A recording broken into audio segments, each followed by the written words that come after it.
Slow down, you move too fast. Hammond, Indiana, kicking it into another gear. How slowing things down on the city's main drag is fueling new development in the heart of downtown. And a new leader taking over a catalyst for Indiana's life sciences sector. What's next for Bio Crossroads in this week's Business of Health? Plus, keep your shoes on, your light outer jacket you can keep on, laptops, they can stay inside of the bag along with the liquids as well. Creating TSA PreCheck, not the only highlight on John Pistol's resume. His experience running TSA, working at the FBI, and coming full circle back to lead his beloved Anderson University. Inside Indiana Business is next. No deeds to do. From Indiana's business news leader, this is IBJ Media's Inside Indiana Business with Gerry Dick, presented by Elevate Ventures and Indiana University. Hello and welcome to Inside Indiana Business. I'm Mary Rachel Redmond in for Gerry Dick this week. Well, we begin in Northwest Indiana, where one of the most populated cities in the region is in the middle of a generational transformation. It's unique to the degree that it went from so tremendously lively to so entirely dead. Fast forward to now, a complete overhaul taking place in downtown Hammond. The goal, to make it a go-to destination instead of another drive-through city in Lake County. Hammond leaders have been working for years with East Coast urban planner Jeff Speck's company on a plan that starts with redesigning its streets. Every single street here is wrong. Every single street in our study area, there's something wrong with it. So urban planners started at Hammond's core, the main drag running through downtown, putting the brakes on cars whizzing along 5-lane Holman Avenue, replacing it with a 2-lane road to make it more pedestrian friendly. A $9 million investment designed to not only create new development, but also bring Hammond back to its heyday. New housing projects are on the books, including the $28 million renovation to turn the former Calumet Bank building into a new downtown apartment complex called The Bank. 2 other housing developments also in the works, which city leaders hope will attract new retail and business to downtown. To find out more about the renaissance happening in Hammond, we're joined by longtime Mayor Tom McDermott. Mayor McDermott, glad to have you with us today. Once in a generation transformation happening in your city right now. Just talk us through all these changes. Well, thank you so much. It's an honor to be on your show. It's, anytime you're changing and redefining an area like we are with downtown Hammond, it doesn't come without a lot of pain. And for the businesses that have been trying to operate in a construction zone for the past 2 years, I feel for them. But I'm excited about the opportunity that's coming. I see a lot of excitement and investment taking place in downtown, and I think that has a lot to do with what the state of Indiana has done by investing in the South Shore expansion that's going right through the heart of downtown. And of course, Jeff Speck, the planner that's been helping us and guiding us along the way. You've got several housing projects going on in downtown and around Hammond. Talk about some of those projects. Yeah, the bank is really the old Bank Calumet building. I've been mayor for 20 years. And for about the first 5 or 6 years, it was an operating bank. And then the Bank Calumet was sold and the building was abandoned.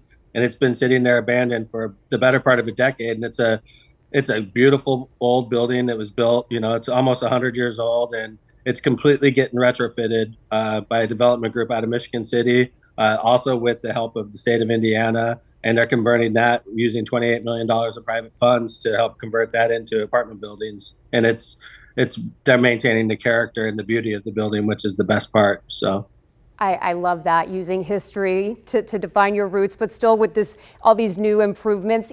How do you plan on attracting new folks to Hammond that maybe aren't familiar with all of this new change?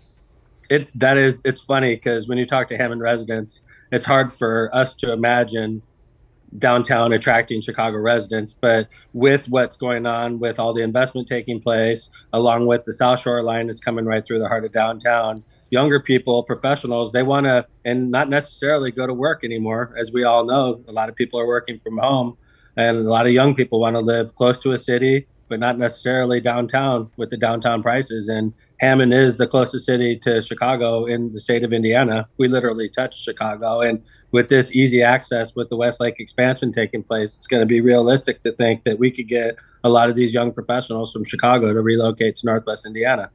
You know, and looking at Hammond 20 years ago versus today, what's the biggest difference? Well, Hammond in general or downtown Hammond? Both. Well, you know, I mean, a lot's changed. We used to have a lot more shopping, and now we shop on our phones. You know, but that downtown Hammond's had constant problems with too much traffic going through too fast and making it uncomfortable for people to walk. And over the years, it's just slowly deteriorated. Jeff Speck, you know, really helped us and guided us along the way. But so in my time, I've seen downtown Hammond basically, you know, Jeff mentioned that he thought it was dying. I've seen it dying a slow death, and now I see a lot of investment taking place in its rebirth. But over the last 20 years, I've really seen the shopping go to the edges of Hammond, and it seems like the middle part of our city has been the harder part to develop. But this Westlake expansion is helping with that. Your pitch to folks looking for a new place to go in Indiana. Why should they choose Hammond? We're the closest city in Indiana, and a lot of times, a lot of our investors, they still want to be close to Chicago, but not in Illinois because of the tax advantages that we offer. Hammond is right on the doorstep to Chicago, and we are succeeding. And I appreciate the state of Indiana for leading the way with a low tax environment, and for cities like Hammond right on the border, it's been a boom. And we're getting new residents and new businesses constantly, and they're coming from Illinois. So we just got to tout all the great advantages that Indiana offers, and you know, they're coming right through, believe me. And it's not just stopping at Hammond. Hammond Mayor Tom McDermott, thank you for sharing the transformation that's going on in your city. Best of luck to you in the city of Hammond. Thank you. It's a pleasure to be on your show. BioCrossroads has a new leader on board. We'll introduce you to the native Hoosier coming up on the Business of Health.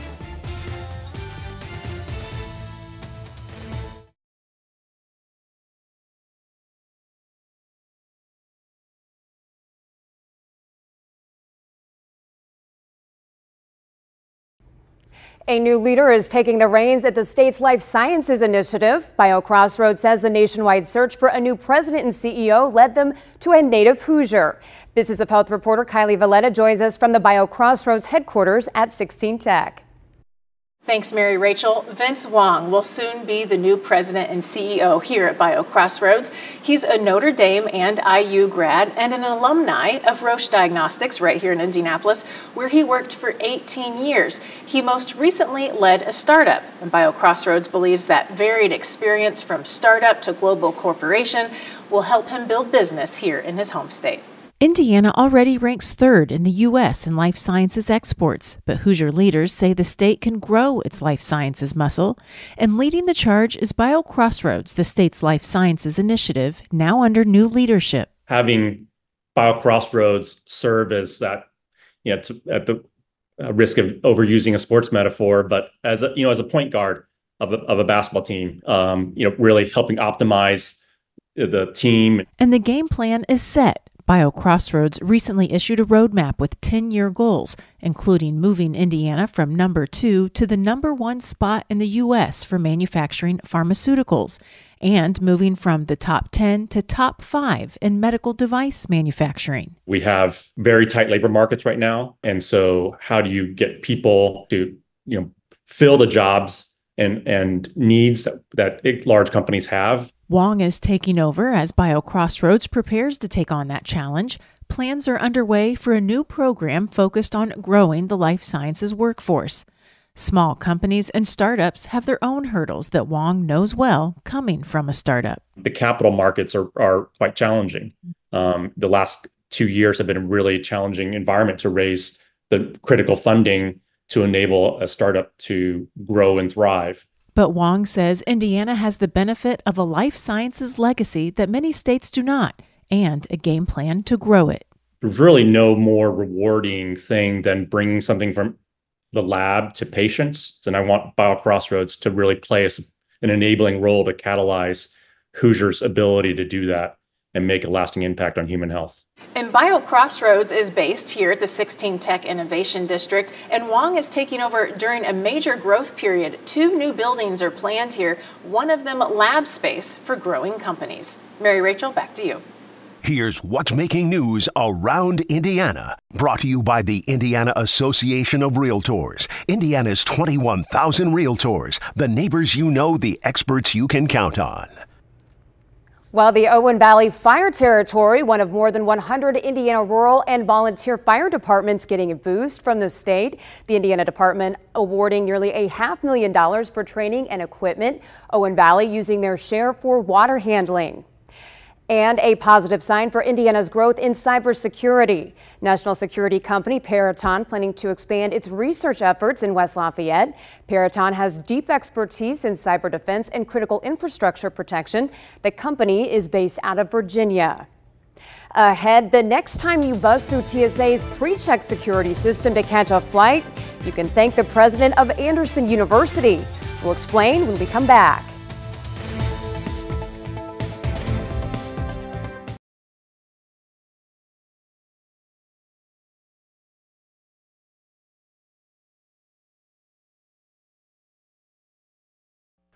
Time now for our Eye on Education, brought to you by PNC Bank. Well, a big year for Indiana University in terms of research. IU secured more than $700 million in research awards in 2023. That's $42 million more than the previous year. IU primarily used the money to study health initiatives and drug treatment programs. IU planning to build 2 new research institutes at its Indianapolis campus. Vincennes University helping to prepare students for the 4th Industrial Revolution by sending a fleet of collaborative robots, also called cobots, to 8 early college career centers around the state. The university said the cobots will train students for manufacturing technology and workforce demands. Our next Business and Beyond podcast has an Indiana education component mixed with the events and security fallout from 9/11. Before Gerry left from his time off this week, he sat down with John Pistol, current president of Anderson University and a key figure in keeping the United States safe after 9/11. Here's Pistol's journey, now from humble beginnings growing up in Anderson to playing a major role in cybersecurity and how we travel today. Well, my life has been bookended by Anderson University. My dad was a professor here when I was growing up. We lived a block and a half from campus and came to school here as a student. John Pistol's love for and loyalty to Anderson, Indiana, and the small private liberal arts university there have had a profound impact on him and may have saved his life. Missing my senior year of high school, which was supposed to be the pinnacle of being on the #1 ranked basketball team in the state of Indiana. Pistol, a talented athlete with a bit of a rebellious streak as a teenager, lost out on that last year of high school after breaking his neck in a car accident. He did make a full recovery, though, graduated from Anderson University, earned a law degree, but eventually decided his calling was public service. First stop, the FBI. For some people, this is going to be a lifestyle change for them. Many have not been in a situation where they've had to carry a weapon. Pistol had the chops to get through the FBI's rigorous classroom and physical fitness training. But the firearms component, well, that was another story. One of the interesting things that they found about me is even though my last name is Pistol, I'd never fired a gun before getting to the FBI Academy. And what I found out is they actually like that because people don't have bad habits. Pistol would go on to spend more than 25 years at the FBI. Then the entire world changed.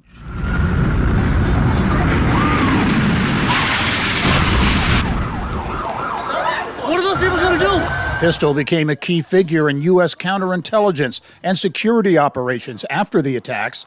President Barack Obama eventually asking him to run the TSA in 2010. And I thought to myself, because I'd been testifying a number of times in my FBI role, I thought, well, now there's a thankless job. What moron would want to do that? Pistol wound up taking the TSA top job, testifying numerous times on Capitol Hill to explain the new way of making sure passengers were safe before they boarded an airplane. We're continuing to deploy advanced imaging technology at more airports. But Pistol also saw a need to change that strict boarding process to get on a plane. You can thank him for creating TSA PreCheck. Whole approach was one size fits all, that anybody could be a terrorist, and so we have to treat them as such. Can't we ask people to volunteer information about themselves and create a trusted traveler program. So for your listeners who like TSA PreCheck, who go through that, I'll take full credit with a great team. After 4.5 years running TSA, Pistol decided it was time to return to his roots in Indiana. He took on a new role in 2015 as president of his alma mater, Anderson University, where one of his missions has been, what else? Setting up a cybersecurity program. And so our students are getting good practical experience. The businesses and the government agencies and not-for-profits are getting a service at a reduced cost. Full circle, real-life transformation. John Pistol, paying it forward, helping to lead the next generation of leaders in cybersecurity and beyond at Anderson University. We give students the opportunity to learn about and then to lead real life, transformed, to go way beyond anything they may have imagined or dreamed about, and we will walk with you whatever that journey may be. Wow, an incredible story. Look for more with John Pistol on the next edition of the Business and Beyond podcast starting Monday. Next, the end of an era for the city of Indianapolis and the state of Indiana. We go one-on-one with Pacers longtime executive Rick Fuson to find out what's next after retirement. Serial tech entrepreneur John Wexler, CEO and founder of SpokeNote, the keynote speaker for the IBJ's next Power Breakfast series, The Focus Technology. Check your screen here for more information.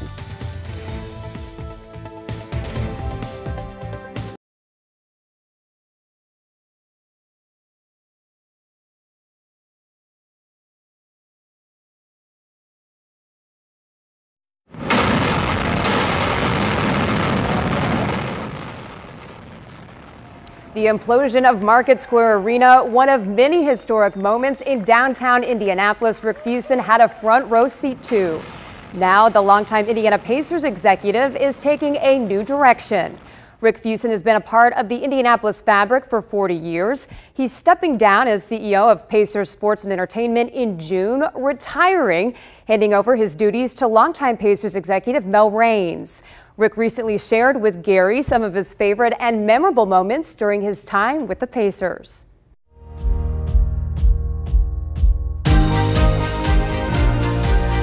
Everybody in their career, it comes to a point where it's time for them to step aside and let the next generation come up and get new ideas with fresh faces. And you know, in my career, I started in 1984, did the All-Star game in 1985, and here I got the All-Star game in 2024. So what better time than to stop after a bookend career?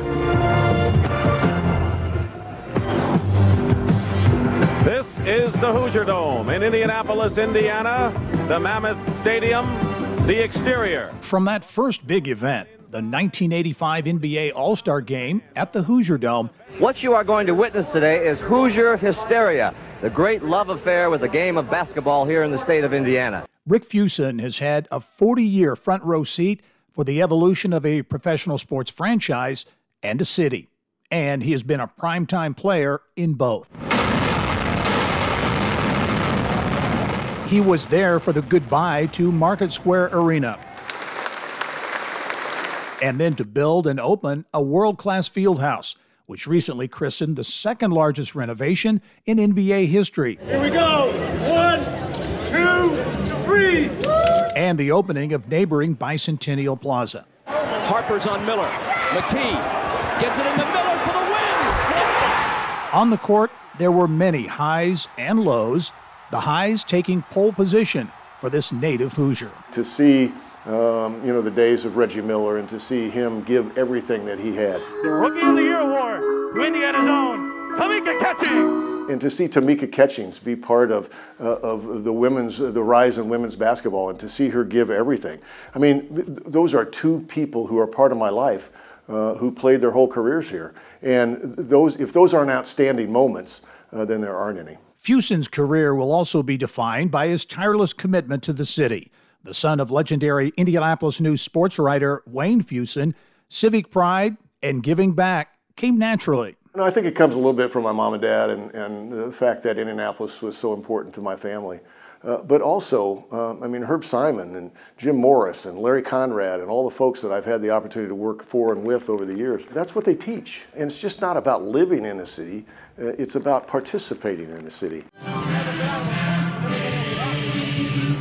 From the Pan American Games to Final Fours to the Super Bowl, if it was a big-time event, Rick Fuson took a leadership role, helping build a sports capital and changing the narrative about his hometown. We have come from where people thought in 1968 that we were a cornfield with a racetrack around it to today where we're an international city. I mean, Indianapolis is the core of our state, but it's grown and grown and grown. We had one hotel, you know, we had about 2 or 3 restaurants, maybe the King Cole, you know, and now look at the All-Star game coming here, and we've got 7,000 or 8,000 rooms downtown where everybody's staying downtown. You know, it's you know, our forefathers were very smart people because they've allowed today for this city to be as tight as it is, to have the facilities where they are, and they were really forward thinking, and I'm glad I was a part of that. As for legacy, if on my tombstone somebody put on there that he didn't quit, he gave his all, he was a tireless worker, he cared about his city, his state, and his company. He loved the days growing up and living in the best city in the country. What a career. Well, we wish Rick the best of luck after 40 years with the Pacers. That's all the time we have for this edition of Inside Indiana Business. Thanks for joining us. We end this week with images and video shot by Inside Indiana Business Chief Photographer Clint Ehrbacher. It's beginning to look like NBA All-Star Weekend in Indianapolis.